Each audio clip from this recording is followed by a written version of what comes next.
everyone, and welcome to Podcast by Army Podcast, where we talk about BTS ARMY fandom and research. We're your co-hosts, Kate Ringland and Jhertau Her, a university researcher. And today, we're at the picket line. Woo! Workers' rights, union rights, let's go! I love being a member of the UAW 4811. It is iconic. Every organization has its ups and downs. But here we are, we're picketing. We're living the life. We are. It's great. We love a strike. So yeah, I know this is going to be interesting to have this intersectional episode because we usually only talk about BTS and ARMY on here. It's true. But not surprisingly, our activism extends beyond just BTS and ARMY. Shocking. That is so shocking. So shocking. Incredible. But yeah, we're at the picket. We're going to talk about a couple different things. We have to talk about, of course, how fighting Zionism is a fight in every space you're in. Not just ARMY Twitter, or just in ARMY in general. Kate and I were both university researchers. Kate is a professor. Hi, Dr. Ringland. Hi. I am a university researcher. I'm a tutor. I am a student government rep. I am also part of the Misfit Lab. Hi, Kate's lab. That's right. And it's almost like we can fight for the same cause in multiple spaces. That's really surprising. According to some people on the internet, yeah, they say that's not possible. Oh my god. Do you want to maybe talk more about the strike, Kate? Yes. Okay. So there's like multiple things going on here, but I'm going to talk specifically about the strike. Mostly because I am not actually a part of the union, but I am in solidarity with the union. So the union is made up of mostly, I don't actually know who all qualifies under 4811. Oh, I can talk about that. Yeah. So people who qualify under 4811 are any graduate student in the University of California system. So that includes UC Berkeley, UC Davis, UC Santa Cruz, where we're at, UC Santa Barbara, UC San Diego, and a couple of other of the UCs. All 10. All 10 UC campuses. Yeah. It also includes anyone who's a reader or tutor on campus. For the university, there's a lot of readers. So readers are people who read homework assignments and assign grades. They do the grading. Yeah, they do grading. And then tutors are students who hold tutoring sessions for different classes. There's some big classes on campus, like the coding classes and the math classes, and also writing tutors as well, who are under a different department. Technically, they're under the writing center and not necessarily under where everyone else is, but all those tutors, they can join the union for UAW 4811, and they can have union rights and protections. Yeah, and for the grad students, it's like literally every grad student, because basically anyone who's covered under TA-ship, which is the graduate students that are helping us run our classes. Oh, do you want to explain what a TA is? Teaching assistant, literally the assistants to the teacher. Yes, they're in charge, depends on the size of the class, but they're in charge of basically being, kind of the front face of the classroom, oftentimes where the professor is doing the lectures, but the TAs are the folks who are on the front line in terms of running sectionals and kind of holding office hours for tutoring and for helping them understand the assignments. They're basically the teacher's front line. And so they're instrumental to running, especially the larger, for example, I have an almost 200-person class this term.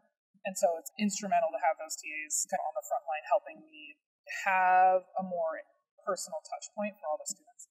And then they're also, of course, in charge of grading and all the kind of important things that go on with administration in a class. So those are the TAs. And then the graduate students who are under GSR, which is grad student researchers. So anybody who's getting paid to do research at our university is also covered under the union. Yep. So that's the entire functioning of the university system is hinging on graduate students and the work that they do, because literally everything is running because of graduate students. The professors do not have enough time to grade every single assignment from every single student. Yeah. That's one of the big hinge points of how the union is able to strike. They strike and they withhold grades. Yeah. Yeah.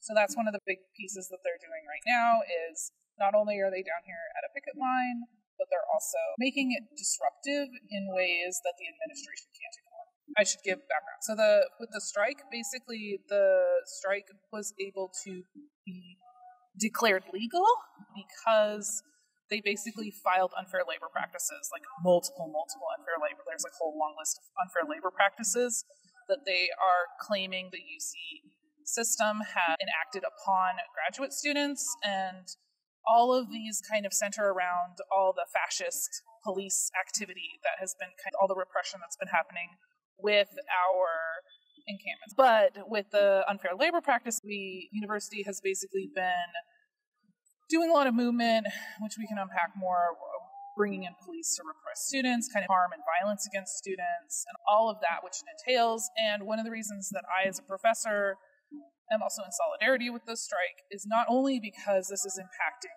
my students directly, which is awful in and of itself, but these unfair labor practices actually also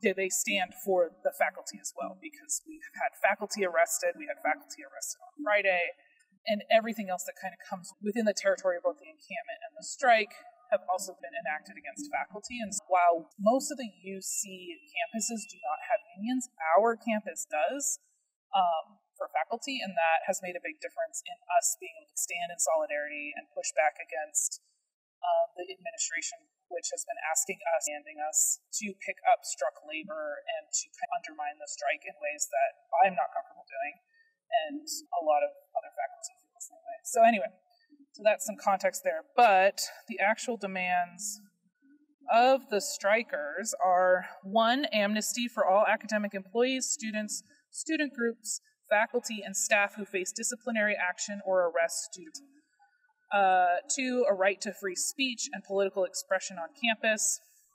3, divestment from UC's known investments in weapons manufacturers, military contractors, and companies profiting from Israel's war on Gaza. 4, disclosure of all funding sources and investments, including contracts, grants, gifts, and investments through a publicly available, publicly accessible, and up-to-date database. And 5, empower researchers to opt out from funding sources tied to the military or oppression of Palestinians. The UC must provide centralized transitional funding to workers whose funding is tied to the military or foundations that support Palestinian oppression.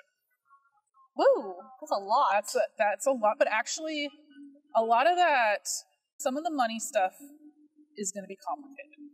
But honestly, they said this at the rally earlier. The strike that we had, a year ago? Whenever that was actually asking for a lot more, especially monetarily. It was asking for millions and millions of extra funds being used to increase student pay so that they would actually earn the cost of living. But this time, the demands are not asking for millions and millions of dollars. They're just asking for those dollars to be spent. Yeah. What happened? I think there's an aggressor at the picket. Hold on.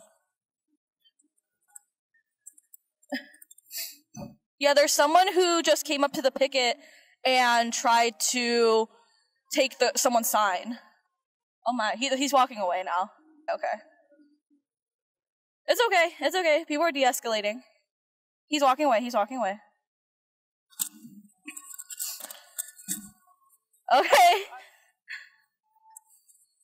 Okay. So this is what happens when you record a podcast episode at the picket. Yeah, he's walking away. Okay. It's okay, everyone's fine. Yeah, he walked further away. He's not over there anymore. Yeah. Okay. Yeah, back to what we were talking about. Yeah, everyone's fine, by the way. If when you guys are listening to this podcast, just so you know, everyone is fine. But yeah, so that's why we're picketing. There's sometimes people who are unreasonable, and they don't think that the demands are reasonable at all when they are very reasonable. And we should talk about that more. Yeah.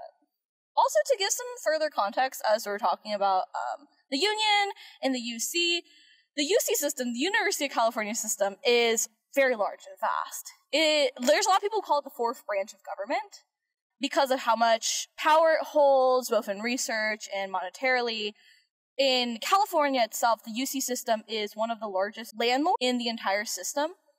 And Very much. The fighting against the UC system is quite a feat when it comes to what the union is doing. But the union very much has reasonable demands that can be met. There would have to be a lot of thinking and understanding of like where to put money and managing funds. And it's complicated because it has to be done at the top of the system in terms of all the financials, and a lot of the ultimate decision makers are this group of folk. The UC Regents is the example of a group of folks who have an awful lot of say over how the University of California as a whole functions, and that all trickles down to each campus. So even if, say, UC Santa Cruz wanted to divest, it legally in the sense of the bureaucratic UC system, couldn't, because the Board of Regents has the kind of the ultimate final say over investment. Yes. And the UC Regents, they are not voted positions, they are appointed positions, and they're appointed by the governor of California. So, really, the UC itself is just, again, a branch of the government. It is in direct control of the governor of California, who then participates in the entirety of the U.S. government. It's almost like all our struggles are interconnected. It's almost like it's all connected. That is amazing. And as we talk about the union, we also cannot forget to talk about the encampment and how the encampments have come to fruition and how it's come to fruition at UC Santa Cruz. We're going to talk for a hot minute about the encampment. Yeah, I just realized there's going to be a lot we're going to have to go through. Okay. Unpack a bit here, yeah. So, in April, Columbia University they didn't actually start the first encampment. They started the first encampment that got a lot of media and also had disproportionate police violence against it by their university administration. And Columbia University, it's very important to talk about Columbia because Columbia University is an Ivy League school. So there's a lot of media and attention that it gets. However, a lot of the state schools, like Cal Poly Humboldt, were some of the main schools that had the most militant and radical response from students when it comes to divestment. So we really have to talk about like Cal Poly Humboldt. They basically took over their entire campus when it came to the encampment. And then also California State University, Sacramento. Sac State represent. We love Sacramento. That's my hometown. Sac State represent. They essentially divested completely at Sac State. There has been divestment that has happened. And there has been encampments at multiple universities across the globe, too. There's encampments in Korea, in Japan, and so many different countries. Columbia helped begin the wave of encampments, but there are many schools before Columbia that were doing encampments and hunger strike before any of this happened. So with the encampments, UC Santa Cruz, we started our encampment actually a couple days after the Columbia one. So there's actually initially a lot of people upset that we did not start right away after Columbia happened, but there's multiple reasons for that. Of course, student organizing is multifaceted. There's a lot of different people you have to talk to and get on board with and get resources together to make something happen. So when the encampment started at our campus, it was an amazing moment, honestly. And they provided free meals 3 times a day for students, free medical resources, free mental counseling, free art supplies to engage in art in different ways. They had free teach-ins by university professors. Some of the professors from different departments at UC Santa Cruz came into the camp and would do teach-ins with the students there. These encampments are special spaces because these are spaces that bring the community together in solidarity with Palestine and to fight for a liberated Palestine. And the encampment at UC Santa Cruz was met with disproportionate police violence last Thursday. And do you want to talk about how that made you feel, Kate, as someone who was living right there? Yeah, for context, I'm living in faculty housing at Santa Cruz, and so I'm literally right at the main entrance of campus. I live right at the main entrance of campus. And so, yeah, and that's where the picket is right now. So I literally just had to cross the street to get to the picket from my house. And the encampment's right there. Yeah. So last week, things had been escalated to the point where the encampment was blocking the main entrance to campus, as is often done here as a way to create disruption. We're going to totally get drowned out by a band here in a minute. Oh. Should we move? We may have to. We may have to. There's a band that's going to play soon, which is super exciting. Okay, I'll try to finish my thought here. Yeah, and then we'll move. Anyway. Yeah, so then I'm also hooked in with a lot of other orgs that have been supporting the encampment and the picketers. And so Thursday night when they were bringing in the police, I was literally right there across the street from everything happening. I could see and hear everything from my house. Oh yeah, it was horrifying, and I'm really traumatized. I think is the summary. I have not even begun to process everything. When you see the videos online, which there's lots of videos, just go on Instagram, find them. But I could hear all of the screaming and everything from my apartment. How's this sound? You're good. You're good sound-wise. Okay, we're going to keep until we can't hear ourselves. Yeah. Life on the picket. But yeah, so anyway, so it was really traumatizing. And then by midday on Friday, so this was 14 hours? Yes, 14 hours of police presence. And it was like over 500 cops, 17 different cities. There's cops from UC Davis, there was cops from San Francisco, San Jose. Yeah, and I have lots of thoughts about the fact that there's all these cops who don't know this community. They didn't know the landscape. There was lots going on. It was very chaotic, and ultimately ended up in over 100 students getting arrested, and faculty. Faculty were included in that, and not without some police brutality involved. Really unpleasant to have happen right outside. Seeing my friends and academic peers being thrown onto the ground and arrested, it's not pleasant. Yeah. I'll share my perspective on it too. I was still up doing homework on Wednesday night, and it was around midnight that the police came in, and there was a live stream that started for the encampment Instagram. And seeing the rows of officers, while my friends who are down in the encampment, they're just like, they're singing, they're dancing. Okay, let's make something very clear. The encampment has been peaceful. Yeah. They don't attack students. They let students go through. Yeah, the only truly disruptive thing has not been allowing particular groups of people to enter via the main entrance on campus. Yeah. And that is their peaceful disruption. Yeah. They let emergency vehicles through. Yeah. They let residents through. Yeah. Like, you can walk through, like, when the encampment was up, you could walk through it. Yeah. You could get free food. Yeah. You get any free supplies. Yeah. And the way that administration tried to frame the encampment as violent in any type of way is so wrong. Yeah. Because it never was violent.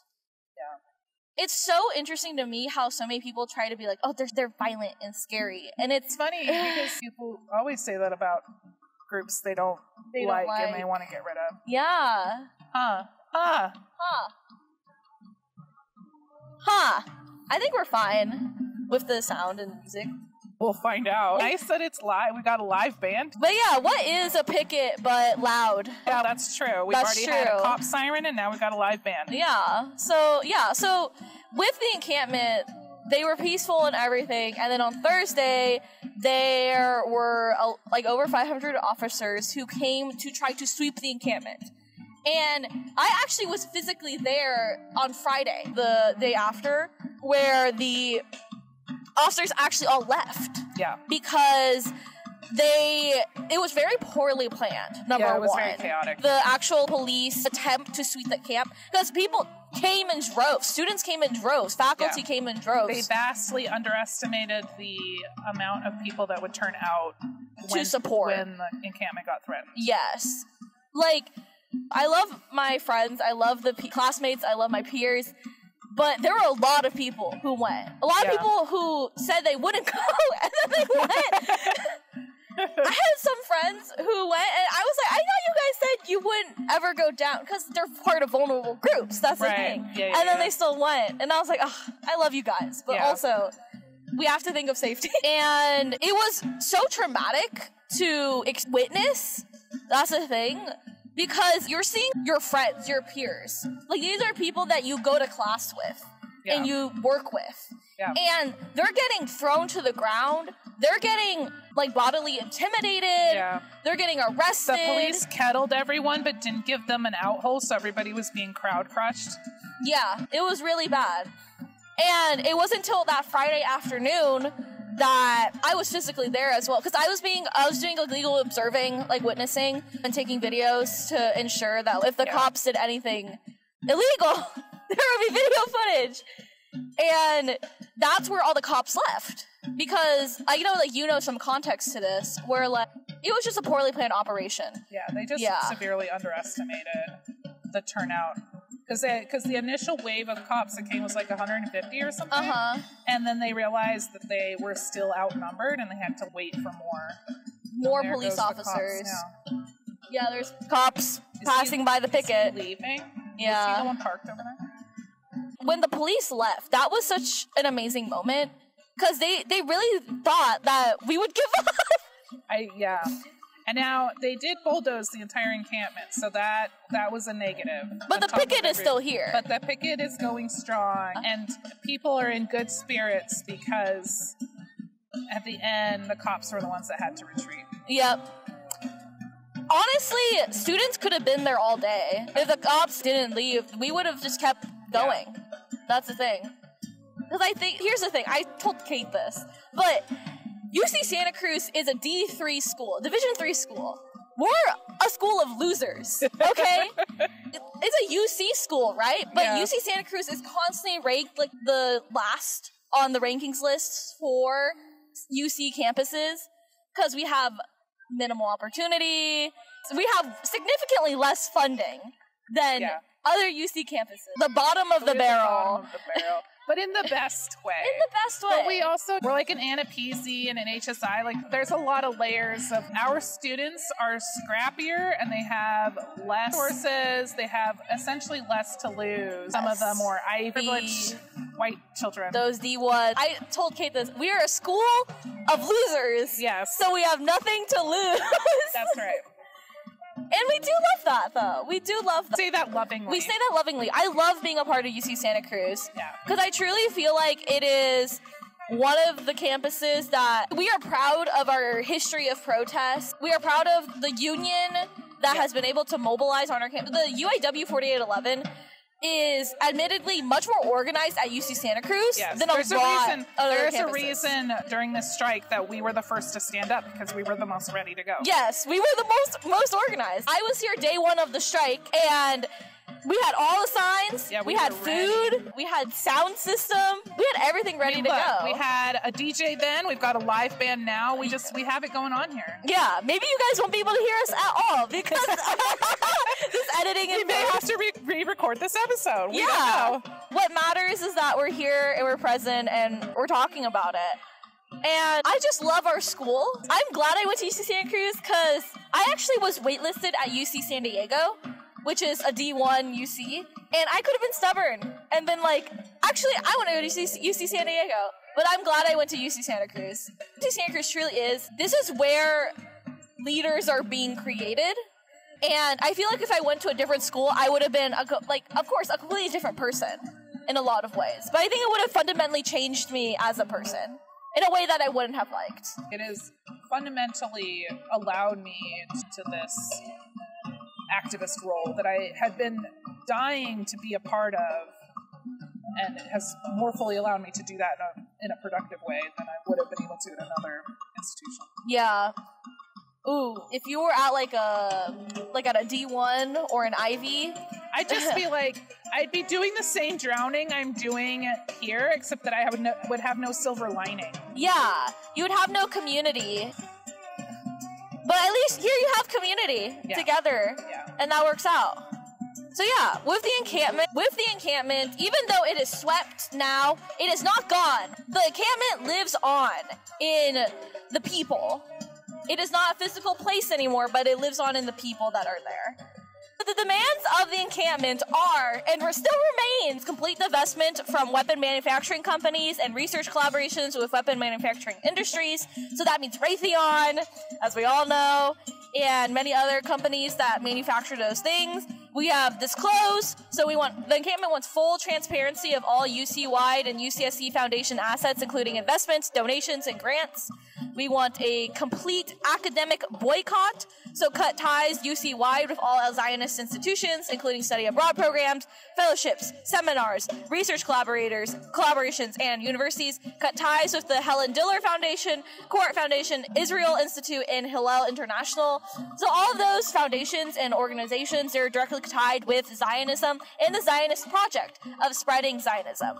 Next up, we have end academic repression. So that's end the targeted repression and policing of pro-Palestinian advocacy on campus, protect free speech, and roll back all academic discipline against protesters, cops off campus, stop surveillance and violence against students, sever all ties of Santa Cruz Police Department, no cop training facility, and Pogonip, which is an area near UC Santa Cruz that they are planning on building a cop city or a cop training ground.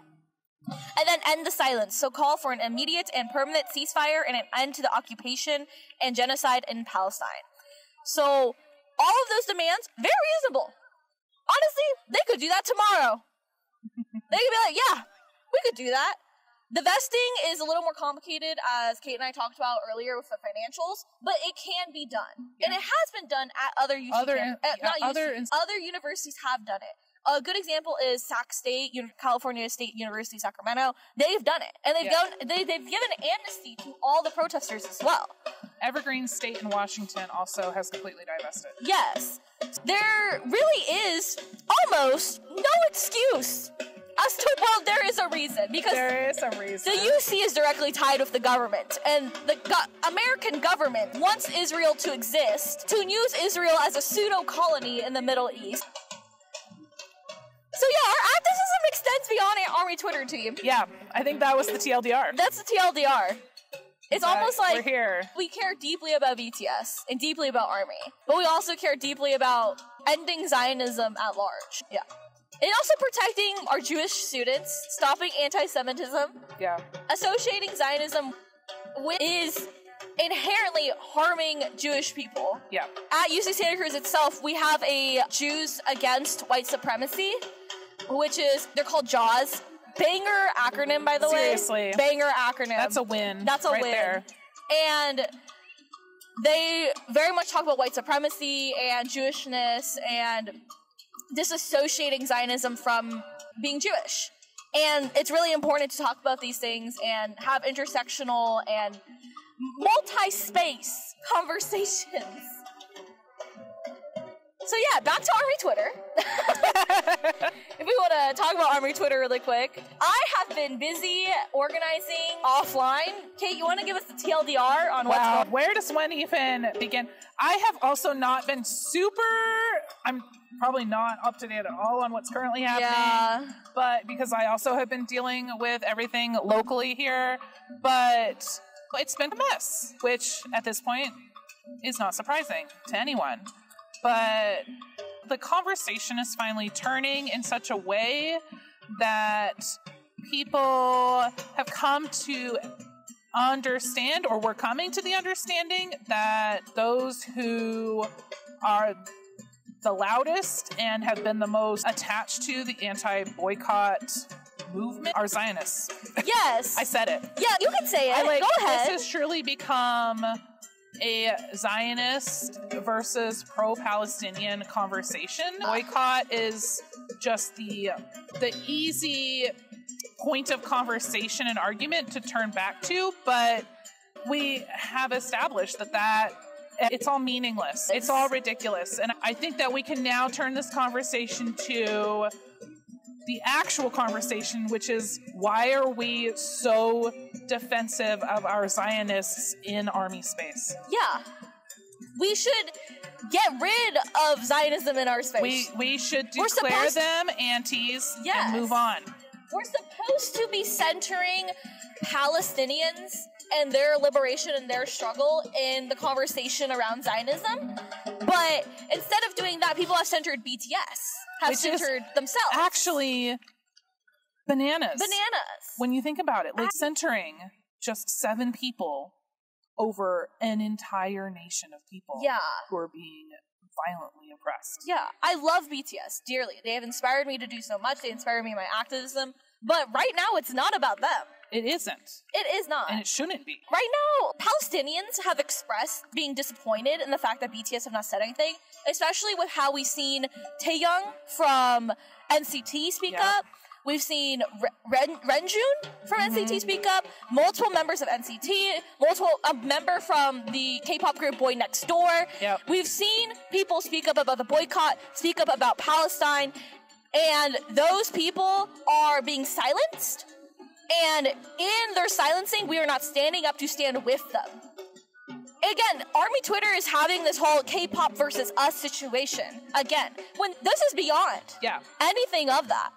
I am so severely annoyed and disappointed in the people who continue to have K-pop fan wars. When people are dying, Linda, it's not a conversation about K-pop or boycotting anymore. This is a conversation of actual human lives. That we are not, we are centering, but many people are not centering in favor of continuing to have petty arguments. And it's so disheartening to see, honestly. It is, and I think it'd be one thing if they just left us alone. And okay, sure, you want to go live in your little bubble where you can pretend no one's dying, go do that and leave us all alone so that we can do the real work. But the fact is that I spend so much of my time both worrying about how I phrase things when I tweet and spending my time defending myself or defending my friends or coming up with ways to keep ourselves safe from randos on the internet, that's all time and energy wasted on things that are inconsequential when we could be doing the real work. And if they just left us alone, we could be doing the real work. And I find that really frustrating, but also very depressing. These people don't center Palestinians in their activism. That is the whole conversation being had here. It's not... It literally is not about anything else. It's this frustrating thing where, you know, if it's easy and it only takes a click, or it's something that, oh yeah, I can just follow a person and retweet their stuff. There's been conversations about performative activism and things. I saw this a lot when I was running my Disabled Army advocacy account, where people felt like they were doing a good deed by just following that account. And then they can say, oh, look, I'm an ally because I've followed this account and I liked one of their tweets or whatever. But like minimal engagement, minimal like actual effort being expended. And then when things were bad, those people either turned on me or they weren't anywhere to be found, right? So I think that there's something to be said about just people doing that literal performance of activism and feeling good about themselves when we're literally putting our bodies on the line here. Actually, it's like the people who complain that, oh, we should focus on donations or writing letters to representatives. So an Army for Palestine has been doing that. They have raised over $100,000 for multiple Palestinian organizations and for multiple resources for Palestinians. It's not even a conversation of we're not focused or doing the right things. It's a conversation of how other people aren't focused on listening to Palestinians, listening to Army for Palestine. All the information is there. All the labor that those folks have been doing is right there at your fingertips. I was actually saying this yesterday on Twitter, but the sheer amount of labor that Palestinian Army have gone through for us is, I can't even fathom it. No. Especially given that their people and their families and their loved ones are going through a genocide. Exactly. There was a fantastic thread that Army for Palestine put up. Fantastic thread. Really great stuff. And it's just like, all you gotta do is engage with that content. That's all they're asking for. And that is a gift that they are giving us. And the way that we can honor that gift is to actually engage with it and figure out how we can fit that into our own lives. Yes. Like, these people are not engaging with it, which is this is the right. issue. They're just dismissing as, oh, they're aunties, and then moving on. Palestinians have already coddled armies through multiple conversations and teachings of the Palestinian struggle. And they're done coddling. Yeah. We're done. We're beyond that point now. So now when Palestinian armies are angry about, like, BTS's silence, about Hybe's censorship, about other fans' censorship on Weverse. The Weverse fan letters, we didn't even touch on that. That feels like it deserves its own episode. So, like, on Weverse, people are sending fan letters so about BTS's silence. Yeah, people were asking BTS to speak up in various ways, and people started mass reporting them to get those letters taken down. But then it got to the point, what was that, last night? The time is blurring together for me. It got to the point where people all they had done was, it was a fan letter, it was August D lyrics, it said August D right there on it, lyrics. I think it might have had subtle Palestinian flag colors in the background, but that's it. And it got reported and taken down. Sometimes it's just a picture of a member eating watermelon. Yeah. And that gets taken down. And it's just, can you get any more Zionists? There's a conversation to be had here about how we've gotten to this point on Army Twitter with the extremism, not even Army in general, with the extremism. Weverse has been allowed to become a cesspool of WhatsApp links and Telegram links and of allowing Weverse to exist as such a harmful space to other groups of people. We really should actually just do a whole Weverse episode, because I have so much to say about that. The way reporting has become essential to the Weverse Army identity is actually ridiculous, because reporting, of course, is important, but using it in such a malicious way has harmed so many groups of people. We're centering Palestine in this conversation, but talking about queer things on Weverse. First, armies are notoriously homophobic. How did we get here? We got here because Weverse has become a cesspool. This is the English-speaking Weverse. This isn't even a cultural thing. This is the English speakers. Because a lot of, especially with this, the recent fan letter stuff, the Korean letters weren't getting taken down. The ones that couldn't be auto-translated, the ones that were just images, the ones in Korean weren't being reported. It was all the stuff in English. Yes. So there's conversations to be had about how international armies specifically the English-speaking space, has become so divided on this issue, and how Weverse itself has nurtured a malicious space that has become aggressive towards itself. Yeah. Weverse has basically created no functions to create community, and in that it has created a unthinking group of people that refuse to engage in anything thoughtfully. Yeah. And so now Zionism, along with everything else, is rampant. Literally. Here we are. Here we are now. I'm trying to be positive and hopeful of where, like, we're documenting everything right now. I know, it's so bad. And seeing it unfold, and seeing, like, the parallels between, we've talked about this before, like, parallels between what happened during Black Lives Matter, during June of 2020, and throughout the rest of 2020, seeing how that developed and changed, and then how, like, what everything that's happening now, this was a long time coming. I see the horizon. I have hope. Here's the thing. Boy Zionists within the fandom space will do anything in order to keep the space aligning with Zionism. So that's why they're using the whole boycott argument. They're using streamers and funders and buyers who are, like, notoriously organized groups of people, and using their organization and hinging on the boycotting aspect of it to then harm other groups of armies. And other groups of armies, fan artists, fan fiction authors, they've been dismantled. Their groups have gone into hiding, essentially. We've talked about this with indigenous armies as well. Yeah. How many of them, whenever they try to speak up and speak out about the appropriation of indigenous culture from Hybe, when they try to talk about, they, like, don't have a space anymore. And it is the years of accumulation of all these things that has now resulted in the cesspool of Army Twitter. Because now we're stuck here. And we're, like, I read a thread actually today from one army in particular that they said that even though our community has become the cesspool, they still have hope that eventually we will return the caring community that they believe we once were. Yeah. I honestly think what's going to happen is, well, assuming nothing catastrophic happens, or to say as BTS comes back and stuff, who knows what the landscape is going to shift into. Can't predict what they're going to do.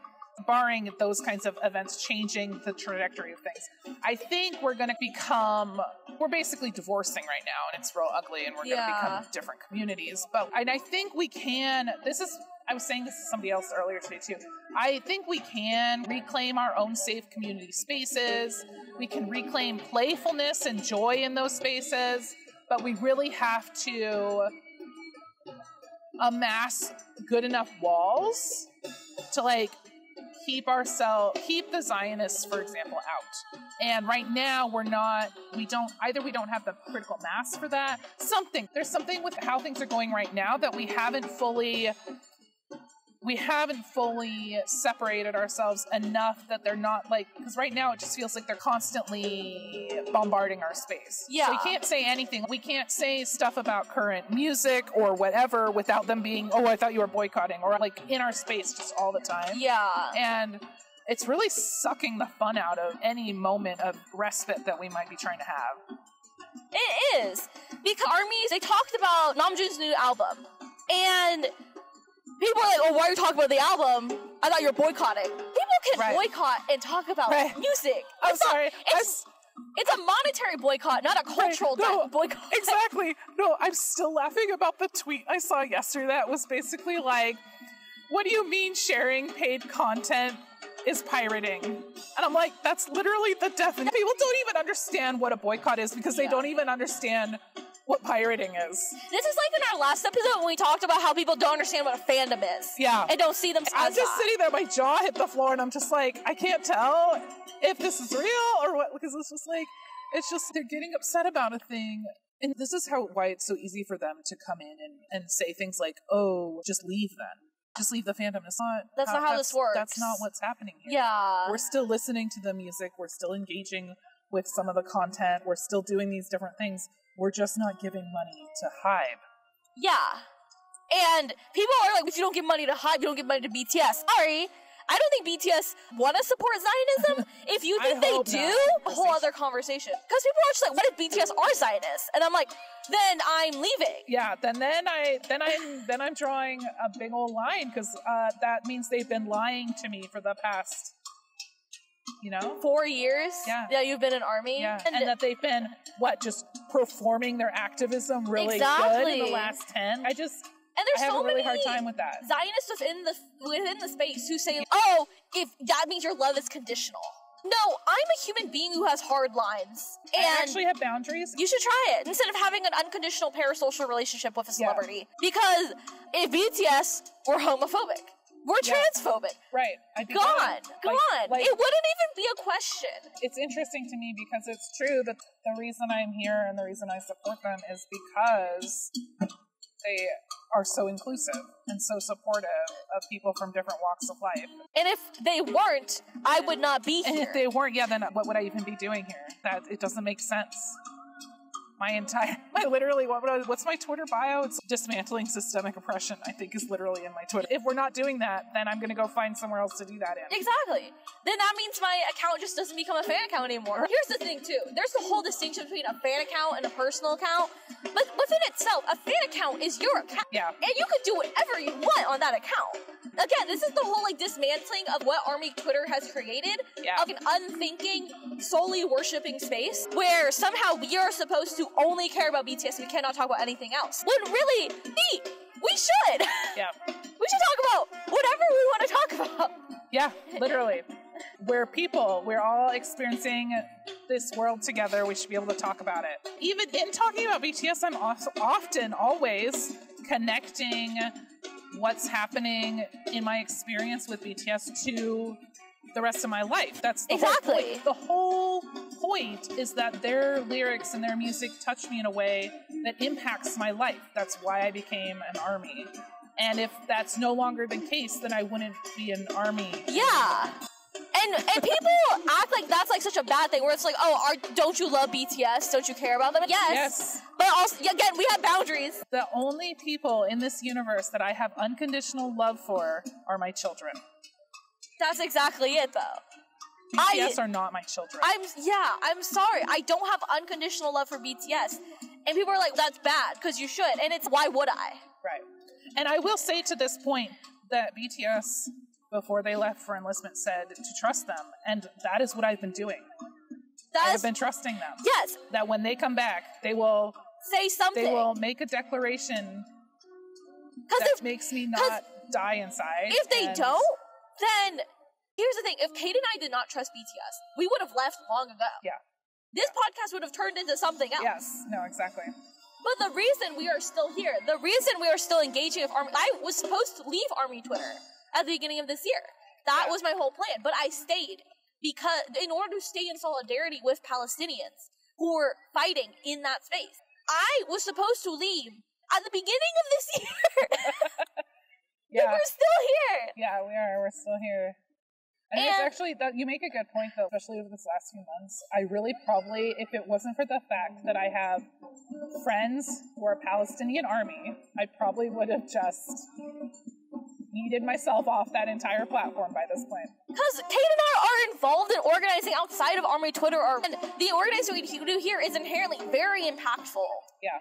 And ARMY Twitter does impactful organizing as well. Yeah. But we are not impacting it in the same way that we are impacting it with the activism we are doing in universities. Yeah. So interesting to see how things have developed and changed, and we are here now. And we are here at the picket. I don't even know if this audio is going to turn out well, but we're going to see how it goes. The wind and the music. Yeah. We chose the worst day. We did, but the music's lovely. The people are lovely. There's kids playing on the lawn. There's a Palestinian flag flying. There's people dancing. There's a beautiful Pride rainbow umbrella. Living its best life. That's right. Happy Pride Month, team. Next episode will probably be about Pride. It will be about queer armies, be about queer BTS, who are queer, in fact. We're just dropping that bomb right there. That's a spoiler. Spoiler. No straight person shares that much queer. No straight person listens to that much Frank Ocean. This is true. You've got it. No straight person takes a picture of Rina Sawayama and is not inherently changed to suddenly become queer. That is a whole conversation. But yeah, this episode might end up really short because we're going to have to cut out a lot of things. But here we are. We're present. We're hanging out. Any final thoughts, Kate? Final thoughts. Free Palestine. Yeah! And I hope Twitter continues to enforce the distinction between Palestinians and pro-Palestinian people and Zionists. Yeah. None of this anti-boycott conversation anymore. I'm done with that conversation. This is pro-Palestinian versus Zionism at this point. We cannot continue to allow Zionists to use the language of the space to push their ideology. We cannot. We must stand with Palestinians both in language, in action, and every space that we are in. So Kate and I can continue being baller and doing activism everywhere.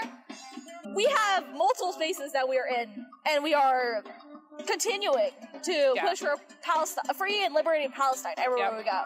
That is so wild. So next time someone tries to tell me, why are you only focused on BTS? Why are you only focused on ARMY Twitter? Okay. Yeah. Girl. Keep it real. Keep it real. Keep it real, for real. Anyway, we're going to be at the picket. We're going to hang out. We're going to be at the protest and all those things. And yeah, everyone please continue. Have a happy Pride. Have a happy day. Yes. I swear you better have a happy day because I'm struggling. Have a happy day for us. Yeah, have a happy day for us. Thank you for listening to this podcast episode. Please take care as always. And please remember to be queer this Pride Month. Support your local queer. Support your local queer. All right, that's it. Goodbye. Bye.